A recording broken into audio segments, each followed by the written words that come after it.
Welcome back to Mike It Loud podcast. I'm Brittany Racine. We are bringing you a mini series right now in between season 2 and season 3. And the last mini series, Stu, move your butthole.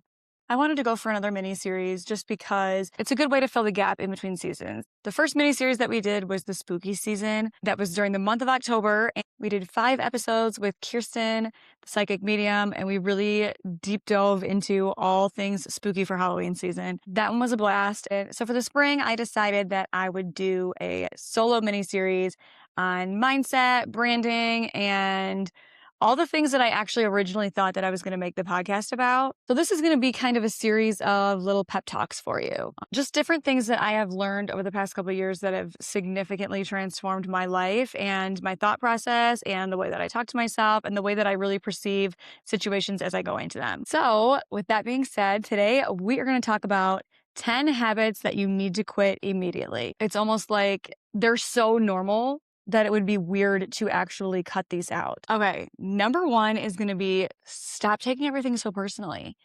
And I think that we don't even realize that we're doing this. Like, we are making things that are such a not personal thing, like the end of the world. It's really not that deep. Most of the things that we're personally offended by are not even aimed to be personal. Like, say we really want to go out to dinner with our friend and she's just busy that night. Why do we immediately spiral into, oh my gosh, she's mad at me, or oh my gosh, she went out to lunch with this girl and maybe they were talking about me? Like, everything is a personal attack on us. And that really boxes us into not only a mindset, but our own anxiety. Like, we're literally creating our own problems by something that was maybe she just didn't feel like going out that night. It's not that deep. One thing that I've really noticed with this as well is social events. I am so lucky to have as many friends as I have in this area. And the fact that they all love hosting, my favorite people right now, I am not hosting anything. I don't have time to host, which is perfect. But there are so many people that they take it so personal if they don't get invited to every single thing. Being in such a social community, how are you supposed to invite all of your friends to every single thing? Have you ever had thrown a kid's first birthday party? You have to invite 85 people because you got family, you have your friends, you have the kid friends. I mean, I guess technically you don't really have sports friends yet because they're turning 1. But if you're just trying to have a casual barbecue, why are we being offended that we didn't get invited to every single thing? I'm assuming that you have more friends than just me. It's not that deep. It's not that personal. I know this doesn't seem like anything that would be very life-changing, but think about when you do start taking things personally. It really has the potential to throw your entire day off. It's going to mess with your ego, which is going to in turn make you try to protect yourself, which is going to really destruct some of your relationships, especially with whoever the person is that you're taking something personal about. That was a weird way to say that. It's all ego focused.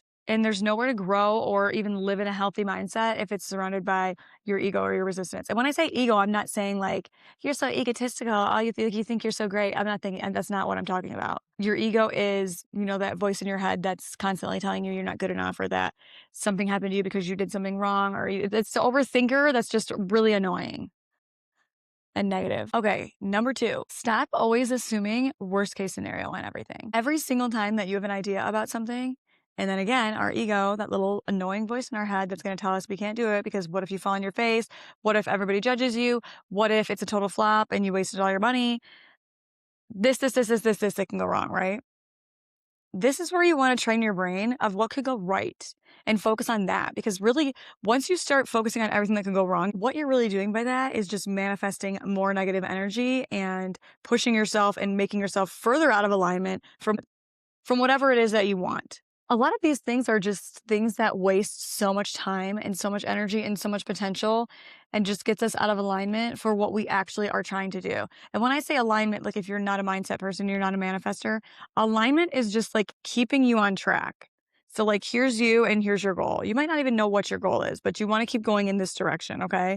The more that you're focusing on these things, you're just taking steps backwards. What was I listening to the other day? And they said, okay, if you're trying to walk from Scottsdale to LA, These are the things that just continuously turn us in a circle, might send us back to Scottsdale, might just have us wandering in the desert for I don't know how long, but it gets us way off of our path, which is mega frustrating, but also time consuming. It's really one of those things that's just going to make you quit on anything that it is you're trying to do and then lower the bar on your own happiness. So quit assuming worst case scenario. Number 3 is going to be stop letting everybody's opinions control your decisions. Now, I learned this the hard way, trust me. And if you listen to season 1, the rock bottom episode, where I tell my story of living in literal hell for years, I wish somebody knocked me out and told me this beforehand. Trust me. If you want to do something big, something different, something that might ruffle some feathers, something that's going to give people strong opinions, don't ask for the opinions. Whenever I have a really good idea, or I mean, there's definitely certain people that you can bounce it off of them, but tell them ahead of time, I'm not looking for your opinion right now. I'm just bouncing ideas off of you. Or just don't tell anybody. I think a lot of decisions that we make in our lives are meant to be just for us to make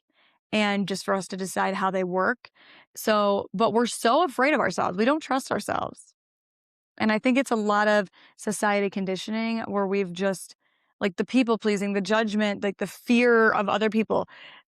That's probably the biggest thing, is a lot of people are going to give you advice and opinions because they're too afraid to do it. So that is why, if it's anything that's going to result in potential growth, potential leveling up, obviously there's going to be some risk involved. These are the things that you don't want other people's opinion on.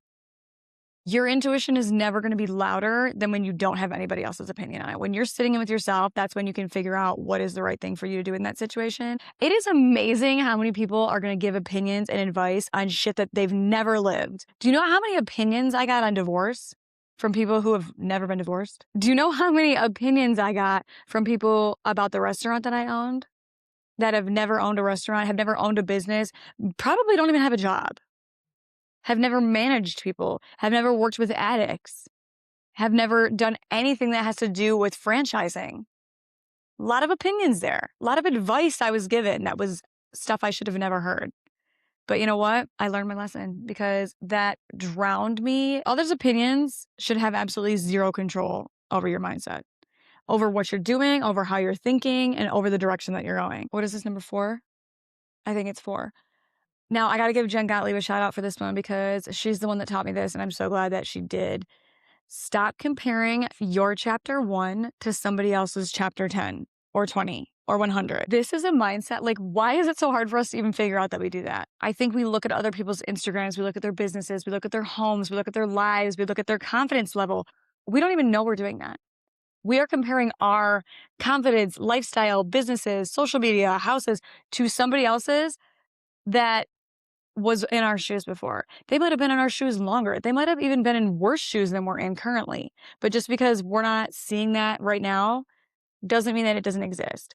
So just know that everybody who's at chapter 20, everybody who's at your end game, or who is way closer to your end goal, started at chapter 1 also. Now, the weird thing about this is, like, times change so much that, like, you could be in chapter 1 longer than somebody else. Somebody could be in chapter 1 so long that you're like, I'm already chapter 5 by the time they did that. But with times and economic changes and technology changes, we're going to burn through these chapters either quicker or slower than others. And their chapter 1 could have been way shittier than yours. So everything that you're doing that you feel like an idiot on, and that you're just starting, and that it's like so frustrating because you're trying to learn all this stuff and you're overloaded, everybody's been there. Everybody that's made it to chapter whatever it is that you're going to, start at where you are. So stop paralyzing your progress. All right, number 5 is going to be stop shrinking yourself to make other people comfortable. And that is something I feel like I did for a long time. If you ever listen back to season 2 episode, I don't know what, with the astrology one, she really made me feel so much better about that, because she said that, like, just the way that the stars were aligned when I was born and the planets and whatever, like, I'm just a natural extrovert. I'm very magnetic with my energy. I don't know what I am. I'm just a fireball, and we all know that. So I think it was really hard for me for a while, because people always were like, oh, you just want to be the center of attention. That's actually not at all what I want to be. And, like, weirdly enough, I feel like I've realized that that's kind of a gift. I've always wondered what my gift was. I'm like, some people are, like, so good at, like, XYZ, like some form of skill. And I think my random gift is, like, the ability to be an extrovert in really uncomfortable situations that help other people feel comfortable.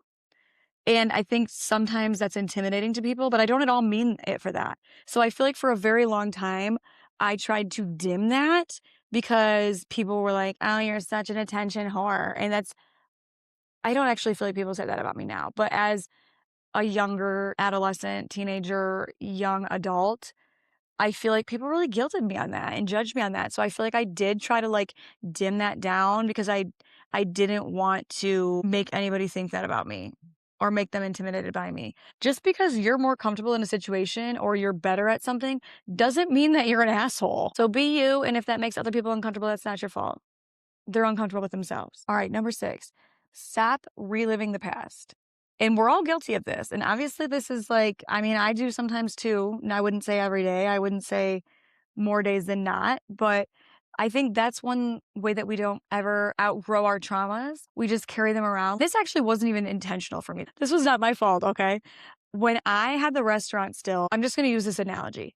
I had the restaurant still and I couldn't get rid of it, right? And it was like this burden that I had to carry every single day and like live by all these insane rules. Otherwise, I'm going to get sued. And like I needed to close it because it was horrific. If you haven't listened to the Rock Bottom one again, it's all in there. There's a part 1 and a part 2 to it. I felt like I was carrying around a dead body every day and I just wanted to bury it and move on. Like it's dead, but I'm still carrying it. But you know what it affected? It affected my mood every single day. It affected my anxiety. I'm sure it affected my relationships because I was on edge and I was constantly like a prisoner to this dead body that I constantly still had to carry, but I was tired as hell and there was no reviving it. So like your past, you're not reviving. It's already there. It's dead. It's over. Bury the dead body and move on because that's one thing that's going to significantly tie you down in any success or personal development that you are trying to achieve. It doesn't mean forget it. It doesn't mean forget the lessons that you've learned from it, but just know that, like, what do they say? You can never live in the present when you're too focused on the past or the future. I feel like right now I'm worse at focusing on the future because it's like, okay, what is the next thing we're going to do to like build on whatever? And then it's like you miss your entire life because you can't even live in the present. But I would say more people actually live in the past. Whoever wronged us doesn't give a shit. They're not thinking about this. They're wronging someone else right now. For whatever reason, we have an incredible ability to torture ourselves. But nobody even sees it or knows it or understands it because they're not even thinking about it and they don't even know what's going on. So number 7 and 8 kind of go together. Number 7 is going to be stop waiting until you're ready to make the next move. Action beats preparation any day. You could be the most prepared, most educated person, but if you never actually take a step, you're still a loser. I'll use this podcast for example. I was the most underprepared, undereducated, underexperienced human on earth. I didn't even know what the heck. I had no name, no topic, and no freaking idea what the hell I was doing when I started recording. And I guarantee you there is somebody out there right now that knows exactly how to use the platform, that has way better equipment, solid name, copyrighted things. Like they got the marketing down. They know exactly how to brand it. Like they are dialed in and they still haven't taken a step. But this could go for any situation. So I'm just using that as an example. I was like, you know what? I'm just going to start recording because that's literally like talking is the only thing I know how to do. So I'm going to start there. So whatever it is that you're doing, action beats preparation any day. You're never going to be ready. There's never the right time for anything. So that's going to lead us into number 8, which is don't quit when things get uncomfortable. This ties back into so many things. Like I know when I was talking with Andy in season 2, he talked about any good idea really feels lonely. And I think it should because you're the only person that has the vision for that. You're the only person that has the fire for that and knows the direction that you're taking it. So yeah, people are going to fall off on that. When it starts to get uncomfortable or you start to be like, ugh, I feel like I'm getting suffocated a little bit. I'm getting squeezed. I don't like this. This is, not going the way that I planned. I don't feel safe. Like in anything that you're going to do in life, like nobody feels safe. Do you feel safe? I don't think that like happiness or doing big things is going to constantly be in a state of feeling safe. I mean, if it was, then everybody would do it, right? The big things happen when you're uncomfortable. And that's why not many people do them. So you can't quit when you're uncomfortable. For me, I think, like, trust me, there's been so many times I've wanted to quit things. So many, especially in the past couple of years, because I think I put myself out there. I've tried so many hard new things that were so hard for me. And there's been so many times and I've been like, you know what, this will be way easier if I just quit doing this because like it's exhausting and frustrating. But then I'm like, I didn't just waste all my time for nothing. I will see this through.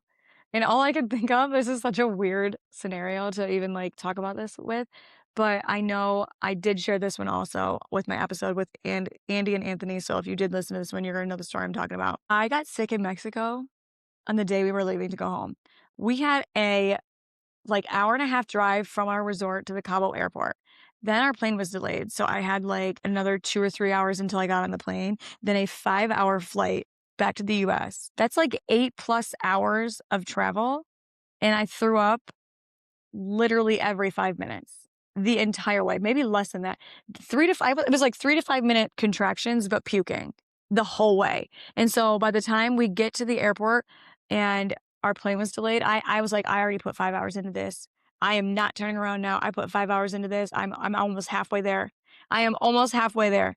And it was like I was in another country. This was just slightly after post-COVID. So I was like, if I get stuck here, like, what if they make me stay for 2 weeks? Like, my kids are in the US. Like, just get me across the border to Texas, which they almost were like, we're going to land in Texas because I was so sick. I needed to go to a hospital. But my freaking stubborn ass was like, I ain't turning back.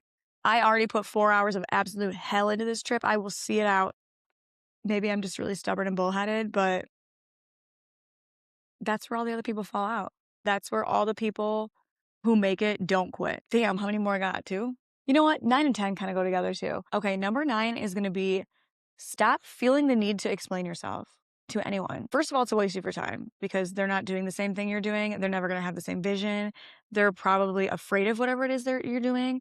Most of the time, they're not even going to be open-minded to what you're doing. So why the hell are you going to waste your time explaining it to someone that doesn't even want to understand it? I know what I'm doing, I think. If somebody is questioning what I'm doing or why I'm doing it, I don't feel the need to tell them because I'm sure they're doing something dumb that I think, why the hell are they doing that? My schedule and my brain are packed with so many things right now. The last thing I give a shit about is explaining something to somebody who doesn't even live on the same wavelength of positivity or work ethic. Next time somebody feels like they deserve an explanation for how you feel, they are not living in the same mindset that you are. They're not going to understand that. They probably are not working on themselves. Anybody that's kind of working alongside of you or has the same kind of mindset as you isn't going to even ask. They're first of all probably going to know why you're doing what you're doing. And if they don't, they're not going to ask either. They're just going to be like, go you and what you're doing because I'm doing my own thing.